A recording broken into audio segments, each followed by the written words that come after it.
The CEO of the DTCC just said something that could really kick off the bull market here in the crypto space for XRP, for XLM, and other assets related to the DTCC, as it is the bridge between traditional finance and DeFi. I gotta get into these brand new clips and this brand new information to catch you all up. If you missed the pump on Stellar, it could be going a lot higher here over the next 6 to 12 months. Let's better understand this information, as well as what still is yet to be announced. Maybe XRP here in the future. Let me go ahead and start here, and we'll transition in. Our new tokenization service will serve as the bridge between TradFi and DeFi. Upon launch in the second half of 2026, we will support the tokenization of liquid assets, including the Russell 1000 ETFs, tracking major indices and other assets.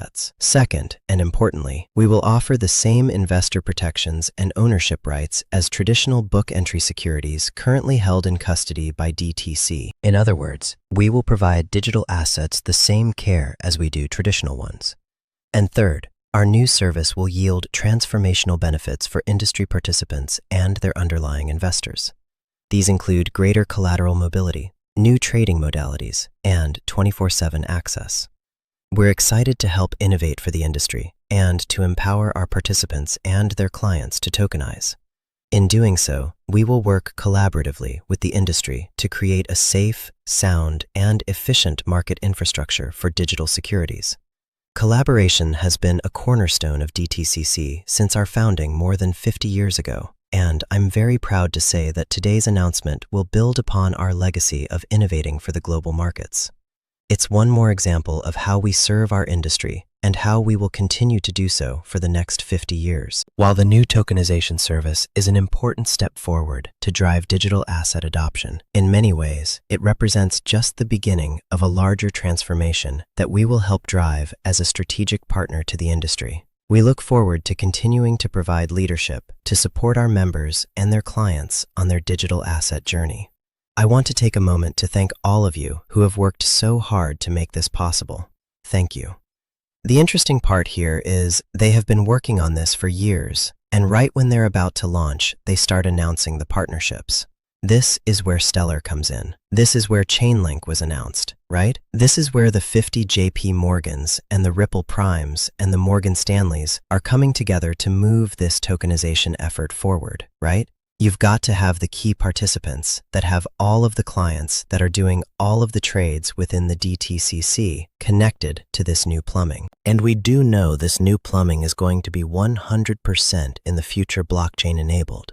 Blockchain rails, blockchain liquidity. And we know they're going to use public blockchains to do this. But what I want you to think about here is this is just the DTCC finally coming out and saying something that we've known and speculated on for years. What about every other country's infrastructure provider that is being connected to blockchain itself that are going to have the similar infrastructures, that are going to have similar partnerships with the XLMs and the XRPs and the Chainlinks of the worlds, right? We are entering that new phase where a H100 red trillion, 500 trillion, $1 trillion worth of value is about to come on chain, something that we've talked about for years here, and we're about to go through it. Now, everybody is looking at the crypto market and the price of assets and are, they're sad. They don't want to trade. They don't want to buy. They don't want to do this. You have the opportunity here to buy while everyone else is not interested in crypto and blockchain.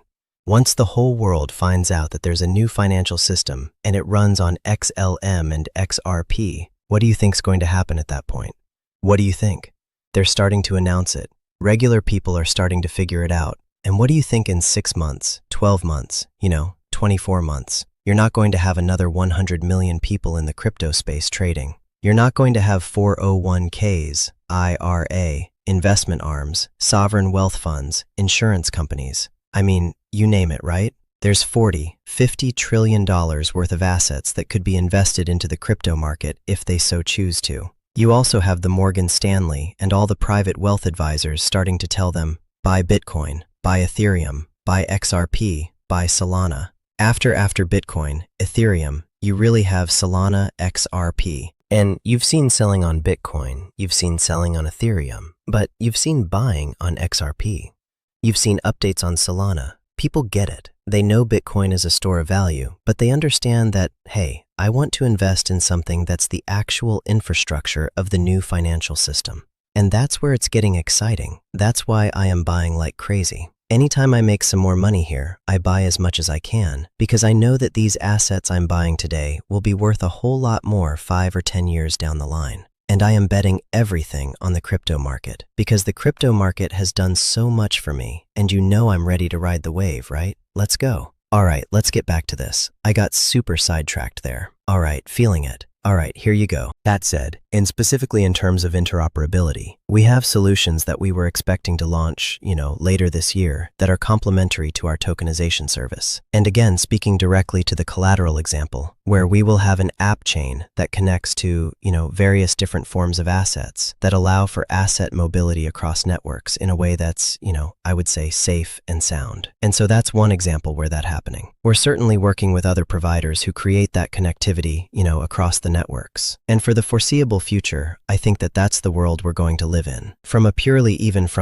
technology standpoint, there's a trade-off that you have to make between throughput and data processing and things like that. And at this point in time, we do expect a multi-ledger world, and we're here to support. That said, we do expect a multi-ledger world, right? You just gotta listen to what they're telling us, because they have the entire roadmap and they know what's connected and what isn't. And we just get more and more pieces of it moving forward. DTCC is actually the sole provider of post-trade infrastructure in the United States, so we're the only CSV. We settle about $4 quadrillion in trades every year. Anybody know how many zeros are there in a quadrillion? 15. I had to look it up. 15. Yeah, it's 15 zeros. I love how they all ask the same question, but we know. And then you look right there. There were signs a long time ago. You understood BNY Mellon had a list of block tech and financial services, Virtual Cape, all of these different companies building the crypto space. You only have 2 companies under special. Okay, why are they under special? You have Bitcoin and Ethereum over here under public, but you have these 2 under the special category. I would be asking all kinds of questions. If you were in this meeting, right, and they brought this up,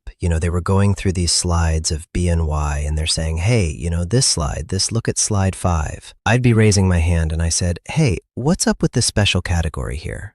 Tell me more about that. I want to learn, understand more. All right. You also saw the shift to 245 trading, what it means for us, equities. Now, this actually didn't make me as bullish. It's great that we are moving to this, but the timeline is a lot slower than what I thought or expected. So let me show you this. So this is the document that was released, Expanding Access, Preparing U.S. Equity Markets for 24/5 Trading. Now they are going to go to 247 trading, but you got to start with 245, right? So 5 days a week, non-stop. And then you can open this document here. Here's the document. And let me go ahead and just give you a little bit of this. The recent announcements by the New York Stock Exchange NASDAQ, SIBO, to introduce near 247 equity trading mark, a transformative change in U.S. equity market structure. The Depository Trust Clearing Corporation and Equities Clearing Subsidiary, National Securities Clearing Corporation, have taken concrete steps to support the industry's evolution. In September 2024, the NYSE extended its operating hours by its Universal Trade Capture System for trading platforms to submit trades by 1:30 a.m. Eastern Time, approximately 2.5 hours earlier. Beginning June 2028-2026, NSEC plans to operate 245 from Sunday 8 p.m. to Friday 8 p.m., subject to regulatory approval. This expansion enables NSEC to apply its central counterparty guarantee immediately to overnight transactions, reducing counterparty risk and enhancing market resiliency. It also says this, to better understand the industry sentiment and readiness. The DTCC recently conducted a survey of 24/5 trading, gathering insights from 95 market participants and anticipated volume shifts, operational challenges, market management, and membership standards required in support of 24/5 trading. Findings show that most firms expect a gradual increase overnight trading volumes over the next several years. In fact, according to the DTCC's survey, most clients expect to see 1% to 10% of total volume to shift to overnight sessions by 2028. This is still a while away, and of course, obviously you know this. Could be, a lot of the settlement is happening during the day, But if you're talking about through the night, right, in these extra operational hours, this is still very small percentage of trades when you look at it. And this is by 2028. So we have to go, remaining through 2026, all of 2027, and get to 2028 to meet 1 to 10% expectations of nighttime trading. But hey, it's happening. That's the main part here, and I can't wait. We did get some glimpses and some information from Paul Atkins, the head of the SEC, months ago, when he said this is the idea of using then smart contracts or tokens on chain to be able to that represent, say, underlying security. So then that tokenized security is a security and would be subject to SEC rules by law. But the idea is that if it's on chain, on a blockchain, then there's much more transparency as to where it is. Right now, there's a bit of capacity as to, who owns what and where. The company usually doesn't even know who its shareholders are, and where the shareholders reside, where the shares reside. So tokenization has the benefit of potentially having, instead of T+1, now trade date +1 for clearance and settlement, the prospect of maybe T0 now, depending on the instrument. And, we have to think about netting and all sorts of other things with respect to some instruments. But in principle, the idea of on-chain delivery versus payment and receipt versus payment, DVP, RVP on-chain, is a prospect of de-risking the markets, making them much more transparent. And then, sure, as far as clearance and settlement, because it's always that the gap between clearance and settlement and then delivery and payment is the real, introduces risk into the system. And that is the risk, that is the friction in the system that blockchain will step in to solve at scale. Do you expect this is where financial services is going? Are the major banks and the brokers out there today moving increasingly toward tokenization? Oh, absolutely. And it's the way the world will be, here maybe not even in 10 years, maybe even a lot less time, maybe a couple years from now. So I think that all of this modernization of the markets, I think, is good. And the trouble that we've seen here over the past few years is that, the SEC, unlike historically, it never was necessarily at the vanguard of pushing new innovations. It was always, a little bit behind the market, of course. But here, recently, it's been almost standing athwart the marketplace, and as as all these new innovations were coming about. So that's no more. We're actually embracing it, and I believe that we need to be embracing it to keep the United States at the forefront as far as cryptocurrencies and whatnot. There were really only 2 countries in the world here in the last few years that were working to make cryptocurrencies illegal, and that was Communist China and the US through the SEC. So that is crazy. There was only 2 countries at the point in time trying to make crypto illegal. That was the Biden administration, and that was China. Go figure, right?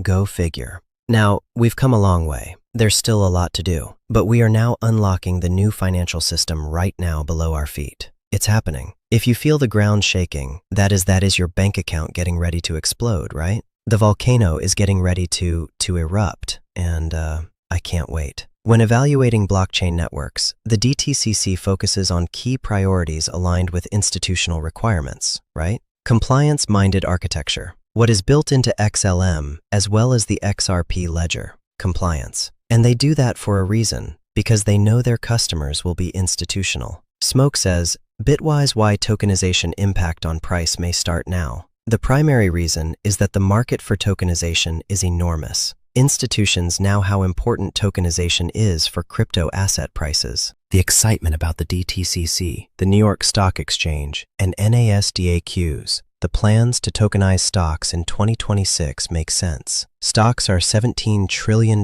market. They are easy to tokenize than art or real estate. This year, the work to tokenize that huge market begins. Trillions of dollars will flip into public blockchains. This process that took years is now set up to go. And for the first time in 2026, the largest regulated financial institutions will finally consolidate all of their assets on chain. This is why institutions are excited about the coming effects of crypto prices for tokenization. Here is Bitwise. Everybody is telling us the same thing, man. And it's a beautiful thing. The following diagram explains the scope of the proposed suite of standards to allow interoperability and governance across blockchains leveraging existing works. With a proposed approach, can be similar to the Swift ISO 2000022 standard, which defines the fields and control with messages and transactions between entities, thus allowing interoperability. You have other, Ethereum, Bitcoin, Stellar, and you have Ripple right there. And of course, interoperability. We know a bridge asset is perfect for that. And Ripple consensus, Stellar consensus, very two important pieces of the new financial system. So, love to see that. Last but not least, hypothetically, if XRP was to follow the same thing as XLM structure, it would mean that a rally towards the 50 EMA week, $1.79, could be in the future here. Stellar just tapped at 22 cents. Either way, I expect XLM to reject these levels. I would expect the same for XRP if it were to hit the 50. So Chart Nerd saying that he thinks that XLM will probably go back down in price here. Maybe it could take a 16 cent. Maybe that's where the bottom would be here. The support would be, that was the word I was looking for. And then if XRP were to follow XLM pump here, it would go to 179. And then it would probably come back down here after hitting that 50 peak EMA. But this is all exciting. It's always great to see prices go up 40% in 7 days. We'd like to see all of our assets do the same thing, but the time is now. Be prepared, keep learning, keep growing, and I'll be here along this journey with you. Thank you so much. I'm Crypto Sensei.